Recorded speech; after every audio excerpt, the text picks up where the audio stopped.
पवित्र देखो परमेश्वर कहीं आमको कहते माने सी होचंदी पवित्र परमेश्वर आम देखुँ आम प्रशंसा करने टाइम भी कहूँ जे पवित्र परमेश्वर प्रभु आम मान कहते तुम माने पवित्र हुआ कारण मु पवित्र हालेलुया।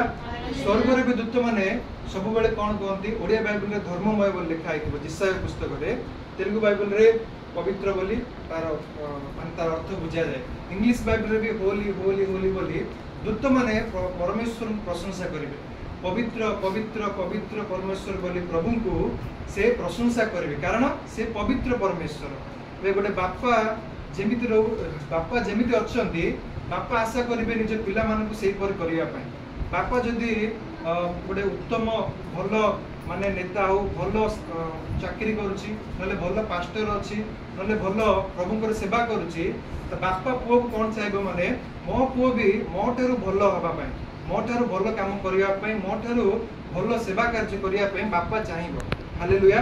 सेमिति आमर स्वर्गस्थ बापा को कहते मु पवित्र से तुम मैंने पवित्र होगा पड़ो सेटा ही प्रभु कहते देखो से लिखा है प्रथम थेसलोनिक 4:3 लिखा है से आम जो पवित्र होगा से माने कौन प्रभु को दृष्टि से कौन से लिखा है 4:3 पढ़ले प्रथम थेसलोनिक 4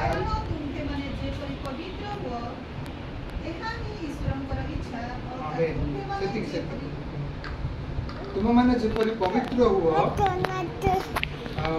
यहाँ ही ईश्वर इच्छा देखो प्रभुंर इच्छा कौन माने आम पवित्र होगा ही परमेश्वर इच्छा ईश्वर कहले मु पवित्र तुम मैंने पवित्र हुआ आउ कहते मोर गोटे इच्छा अच्छे से इच्छा तुम मैंने पवित्र रुह आज जगत आम देखु अनेक लोक मैंने अनेक देवादेवी वाली पूजा पूजा पाँच अनेक लोक अच्छा कहीं भी कहना मु पवित्र बोली किंतु प्रभु यीशु कहते मु पवित्र तुम मैंने पवित्र हुआ से आहरी कहते पवित्र होगाटा ही मोर इच्छा लोक मान परमेश्वर लोक मान कहते मोर इच्छा होची अनेक इच्छा गोटे होची तुम पवित्र हुआ हालेलुया हालेलुया।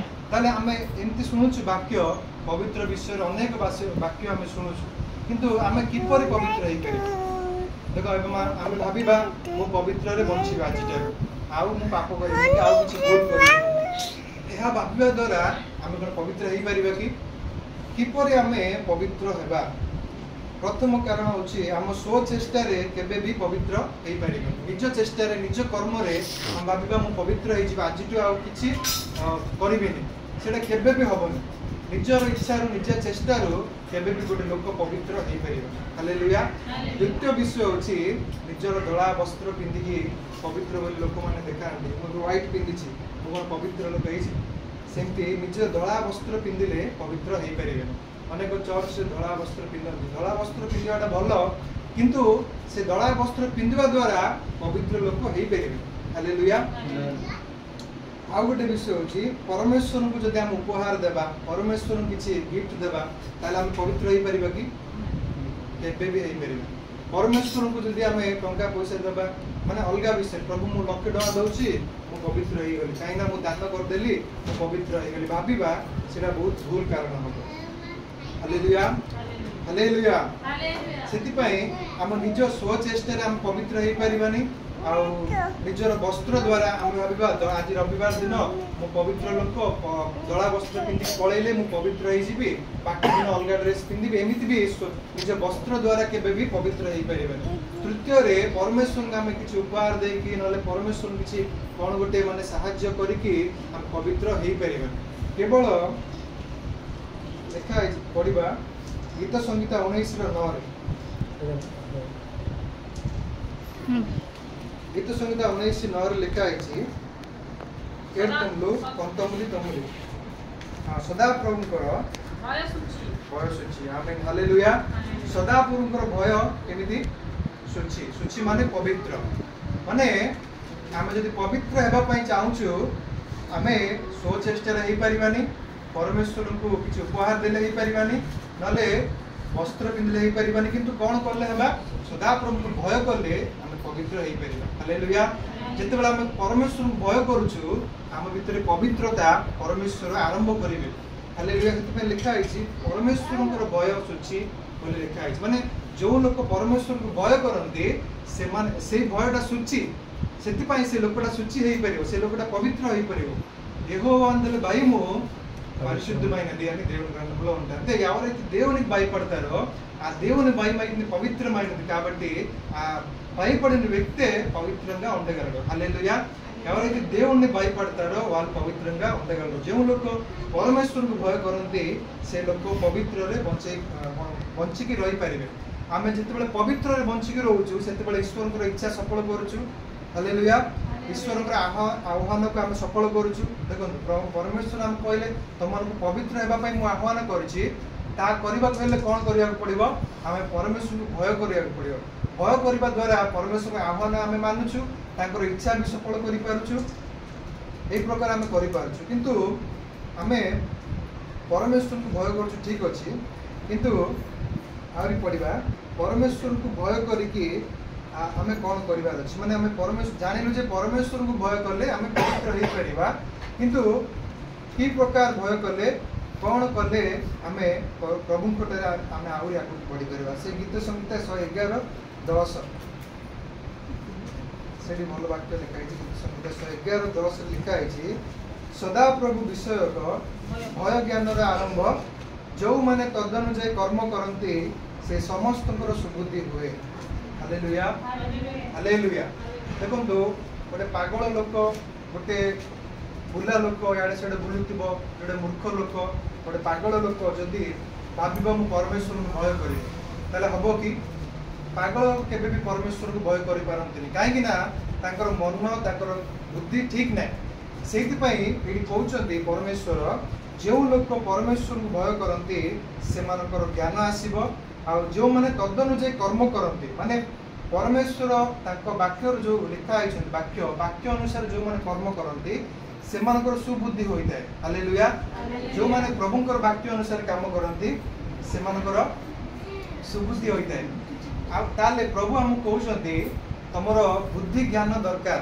ताले परमेश्वर को भय कर हालेलुया परमेश्वर को भय करबा द्वारा हम कोन आस्ते हम पवित्र होई परिबा द्वितीय रे हमको सुबुद्धि माने भल बुद्धि प्रभु दियंती देखो अनेक लोक आम देखुछु प्रभुकर वाक्य भी लिखा है जे पशुबत लोक बुझीपारे परमेश्वर बोली लिखा है गीत संगीत पशु प्रायुడు దేవుని అర్థం చేసుకోడు బుద్ధి లేని వాడు దేవుడు లేడని చెప్తాడు एमती लिखा है जार ज्ञान नहीं से परमेश्वर नाही बोली कौन से परमेश्वर आम ज्ञान देइछन्ति हालेलुया जो ज्ञान देइछन्ति परमेश्वर को तुम सुबुद्धि हेबा पाई तमे परमेश्वर को भय करे पड़िबो हालेलुया परमेश्वर जब आम भय करूछु हमर ज्ञान आसुछि सुबुद्धि आसुछि परमेश्वर इच्छा भी आम सफल करूछु देखंतु गीत संगीत रे बहुत जगह लिखा है जो माने सदा प्रभु को भय करंती से मानकर कोनोसी अभाव बनाए जो मैंने सदा प्रभु को भय करती से चारिआडे दूत रही छावनी करती लिखा है ना नहीं और लिखा है जो मैंने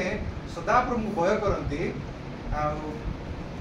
कौन से अभाव नहीं कौन से अभाव नहीं जो मैंने सदा प्रभु को भय करती सदा प्रभु सियोन आशीर्वाद करेंगे लिखा है माने परमेश्वर को भय करने द्वारा अनेक आशीर्वाद आमको मिलूँ से आम कौन करार अच्छी परमेश्वर को भय करवा आरंभ करार अच्छे भय करार अर्थ परमेश्वर देखिए आम थरी थरीवा आ परमेश्वर गोटे भयंकर लोक एमती नुहे से प्रभुकर वाक्य कहूँ भय हूँ सूची भय हूँ पवित्र से जदि भय करवा आम पवित्र जीवन काटिपर परमेश्वर कहते जो लोक पवित्रतार रही इच्छा करुच्ची अधिक जीवन संख्या वृद्धि करने को इच्छा करुच्ची एक प्रकार लोक किए अच्छा परमेश्वर पचार ताले आउ गोटे वाक्य में लिखा है आम उपदेशक पढ़ा 12-13 उपदेशक 12-13 प्रसंगी 12-13 वचन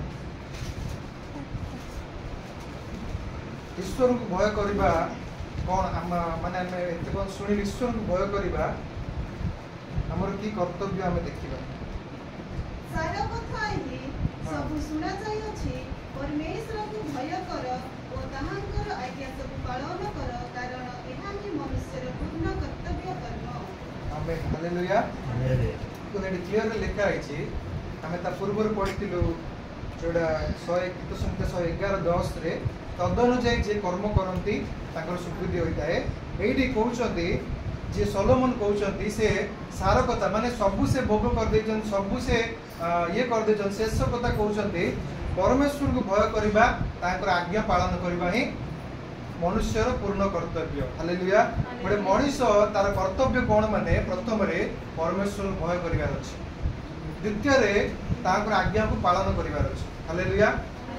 जदि गोटे मनीष तार जीवन को माने ताको जीवन को गोटे माने गम्य स्थल को नेबा को चाहूची ता जीवन रो काहे कि से जन्म होइछि मु काहे कि जन्म होइछि मो जीवन रो उद्देश्य कोन जानिबा को इच्छा करले से प्रथम रे ईश्वर को भय करबा दरकार, द्वितीय रे ताकर आज्ञा पालन करबा दरकार। ఒక మనుష్యుడు తన జీవిత సార్థకం ఎలా చేసుకుంటాడంటే తన జీవితాన్ని ఎలాగా ముగించుకోవాలంటే తన జీవిత ఉద్దేశం ఏంటంటే తన జీవితంలో మొట్టమొదటిగా దేవునికి భయపడాలి, రెండోదిగా తన ఆజ్ఞలను పాటించాలి। ఇదే మానవుడి యొక్క కర్తవ్యం అని బైబిల్ గ్రంథం సెలవిస్తుంది। కాబట్టి దేవునికి భయపడుట మన జీవితంలో చాలా ప్రాముఖ్యమైన విషయం। అందుకే దేవుడు బైబిల్ గ్రంథంలో భయపడకుడి అనుకొని 365 సార్లు రాశాడు దేవుడు। కానీ అదే బైబిల్ గ్రంథంలో దేవునికి భయపడేవాడు ఎలా ఆశీర్వదింపబడతాడో మనకు బైబిల్లో రాసి ఉంచాడు। ఒక మనుషుడు ఒక ఉన్నత స్థాయికి వెళ్ళాలన్నా లేదా ఒక దేవుని గురించి ఒక కార్యం చేయాలి, అనేక ఆత్మలు రక్షించాలి, దేవుని సేవ గొప్పగా చేయాలి, లేకపోతే దేవుని గురించి ఏదైనా చేయాలి అనుకుంటే ఆ మనుషుడు మొట్టమొదటిగా దేవుని యందు భయము భక్తి కలిగి ఉండాలి। హల్లెలూయా। కాబట్టి ఈ ప్రసంగి గ్రంథంలో సొలొమోను రాజుకి అన్ని తెలుసు, అన్ని అనుభవించాడు। సొలొమోను రాజు ఏంటంటే లాస్ట్ మాట అంటే అన్ని అయిపోయి సారొక అంటే చివరి మాట అంటే ఇదే దేవునికి భయపడుట, దేవుని ఆజ్ఞలను పాటించుటయే మానవుడి యొక్క కర్తవ్యం అని క్లియర్ గా చెప్తూ ఉన్నాడు। ସେଥିପାଇଁ ସେ ସୋଲୋମନ ଜ୍ଞାନୀ କହୁଛନ୍ତି ପରମେଶ୍ୱରକୁ ଭୟ କରିବା ତାଙ୍କର ଆଜ୍ଞା ପାଳନ କରିବା ହିଁ ମନୁଷ୍ୟର ପୂର୍ଣ୍ଣ କର୍ତ୍ତବ୍ୟ। ମାନେ ଅସମ୍ପୂର୍ଣ୍ଣ କିଛି ନାହିଁ, ମାନେ ଟୋଟାଲ ସମ୍ପୂର୍ଣ୍ଣ କମ୍ପ୍ଲିଟ ରେସ୍ପନ୍ସିବିଲିଟି ସେଟା ଆମେ ଦେଖୁଛୁ। ଯେତେବେଳେ ପରମେଶ୍ୱର ଆମକୁ କିଛି ଦାୟିତ୍ୱ ଦଉଛନ୍ତି, କିଛି କର୍ତ୍ତବ୍ୟ ଦଉଛନ୍ତି, ସେତେବେଳେ କହୁଛନ୍ତି ତମେ ଏଇଟା କର, ତମେ ଏଇଟା କରିବାକୁ ପଡିବ, ସେ ଆଜ୍ଞା ପାଳନ କରିବାକୁ ପଡିବ। ଯେତେବେଳେ ପରମେଶ୍ୱର କହୁଛନ୍ତି ସେତେବେଳେ ଆମେ ତାକୁ କରୁଛୁ, କିନ୍ତୁ ଏଇଠି ପରମେଶ୍ୱର କହୁଛନ୍ତି ତମର ପୂର୍ଣ୍ଣ କର୍ତ୍ତବ୍ୟ ହଉଛି ପରମେଶ୍ୱରଙ୍କର ଭରସା ରଖ, ପରମେଶ୍ୱରଙ୍କୁ ଭୟ କର, ଯେତେବେଳେ ତାଙ୍କର ଆଜ୍ଞା ପାଳନ କର ତାହେଲେ ତମର ଜୀବନର ସଂଖ୍ୟା ବଢିପାରିବ ଆଉ ପରମେଶ୍ୱରଙ୍କ ଇଚ୍ଛା ସଫଳ କରିପାରିବ। ଏବେ ଆମେ ଦେଖିବା परमेश्वर को भय करने द्वारा आमर कौन लाभ, आम कहीं परमेश्वर को विश्वास करूँ, परमेश्वर आह्वान करेक कारण आम जानिलु। आम परमेश्वर को भय करने द्वारा आमर कौन बेनिफिट होता है, कौन लाभ होता है आम देखा। से प्रथम थेसलोनिका 3:13 मदर थेसलोनिका 3:13 आम परमेश्वर आमको डाकिबार मुख्य उद्देश्य मुख्य कारण आम जानूँ, किंतु से वाक्य तोर पढ़ा 3:13 तुम मान हृदय सुस्थिर कर रखु जेपरी आम मान प्रभु जीशु आपण समस्त साधु सहित आगमन करने समय तुम माने आम मान ईश्वर और पिता छामुरे पवित्रतार अनंदनीय देखाजी बोली लिखाई। से वाक्य कौन पढ़ले कौन बुझिले देखो, परमेश्वर आमको बचाई ए पापर बचाई स्वर्ग को नेबाई से आम को रक्षा कर परित्राण देते बचाई रखिंट से आहरी कहते तुम जे पवित्र रुह यार मोर इच्छा, तो पवित्र रहा हूँ मोर इच्छा मोर आह्वान कारण।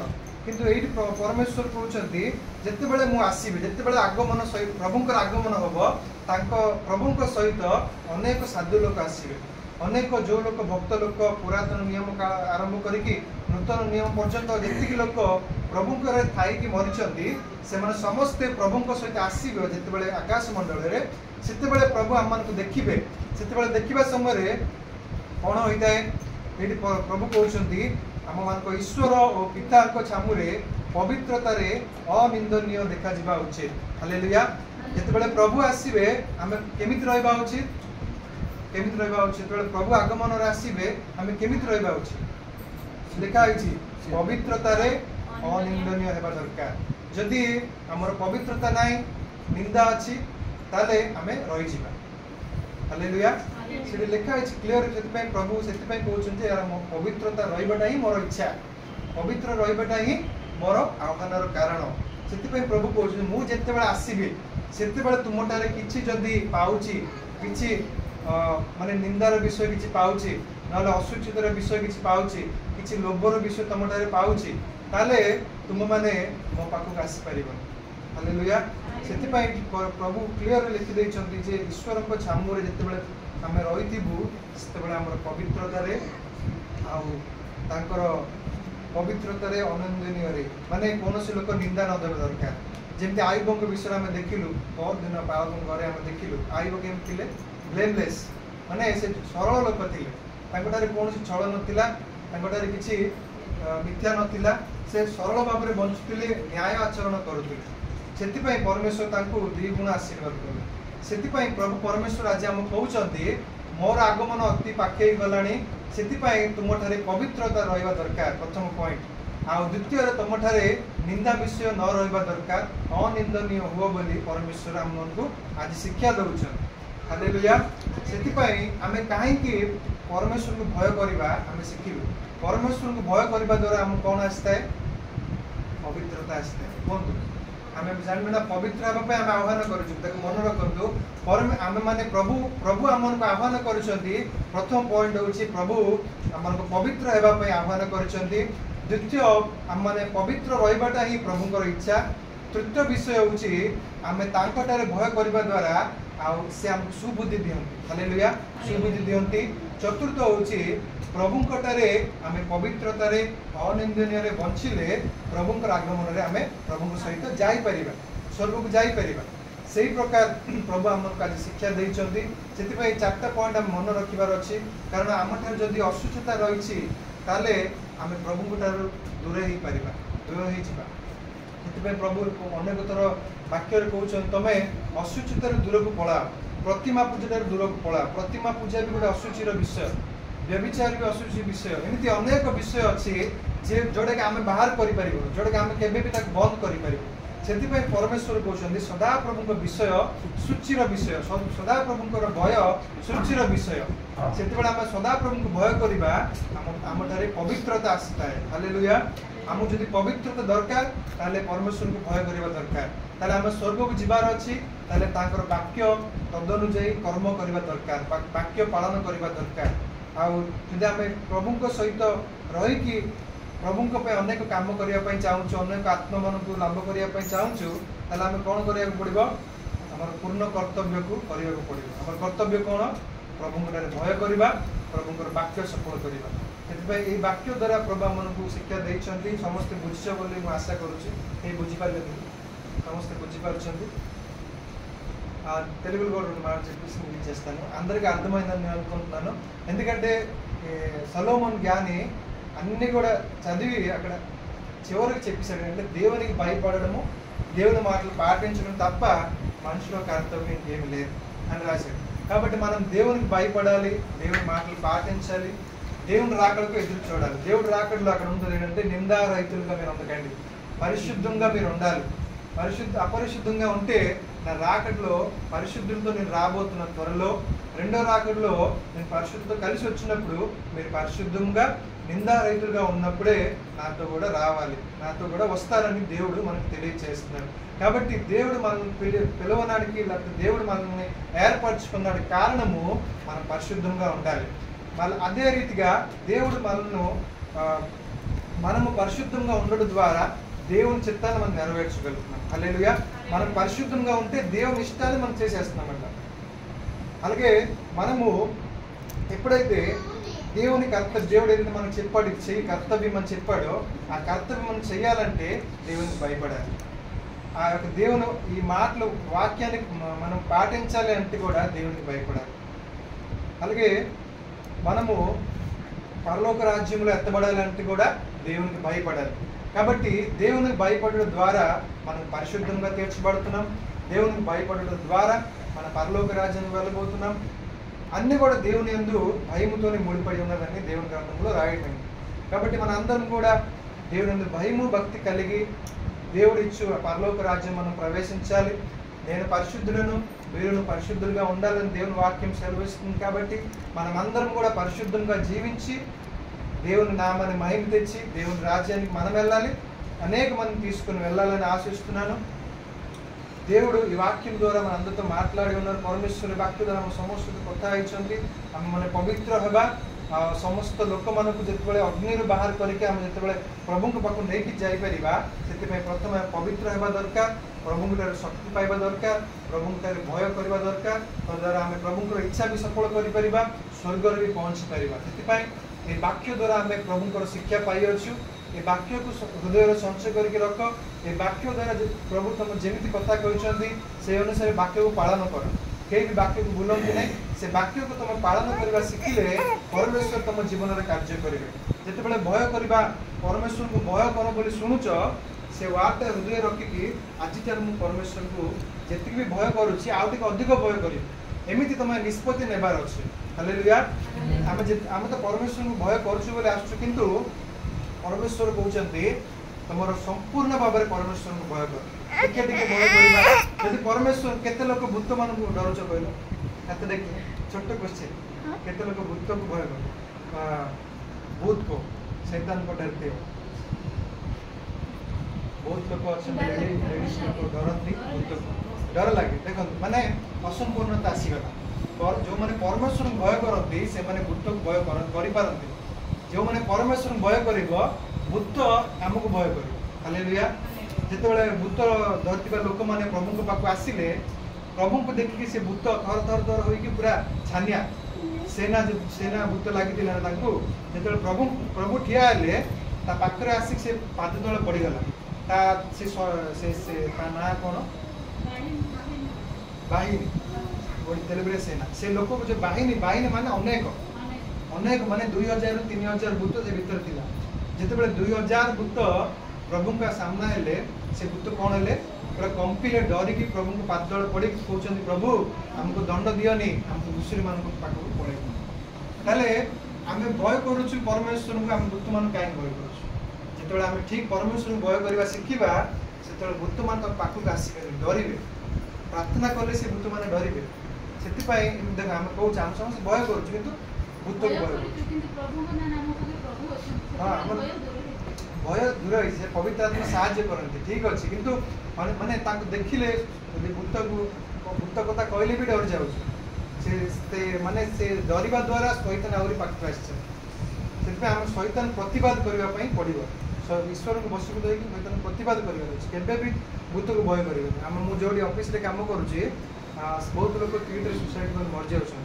आ मु जेतेबेले बंद करे जाईतिली पूरा 5 ताला रे, हम कहूँ देखो पूरा अंधार अच्छी, मुझे सब अंधार जाइए बंद करके आसी देखिए मत भी भय लगे, किंतु प्रभु साहस देवे भीतर मो प्रभु बलवान परमेश्वर मो प्रभु पाखे शैतान केते हमको देखिल कौन कहल सीढ़ी एमती अच्छी सीढ़ी ओल्लाउछंती तार पाद केमिति अछि माने मनुष्य पाद भलिया अछि, किंतु तार नक लंबा लंबा नक अच्छी से चिन्ह अच्छी गोटे स्टेप रे गोटे सीढ़ी ऊपर दीटा पाद गोटे जगह अच्छी एमती तलक जाए दीटा फ्लोर जाए आम दु जन जाइलु देखी पूरा खाबा आउ जन लोक पूरा डरी जाइए पाद पर चली चली जाऊँ माने भूत को आम भी भय आसते आम डरी था किंतु मुझे प्रार्थना कली प्रभु ये भूत को भय करी कारण भूत मैंने तुमको देखी डरुंच प्रभु मुझे जो से प्रभु से प्रकार मुझे कहली प्रभु मत साहस देले कौन सी भूत को भी भय करे जदि भी भय आसे से परमेश्वर तांकर शक्ति आमको दियंती केबे भी भूत को आम भय करने कथा नुहे से परमेश्वर को भय करार अच्छी भूत आम मन को भय करार अच्छी आम मन को देखिकी भूत दौड़ी पलैबार अच्छी से प्रकार आम हेबार अच्छी प्रथम ताले परमेश्वर को भय करवा परमेश्वर इच्छा सफल करवा प्रभु ये वाक्य आशीर्वाद। आमेन।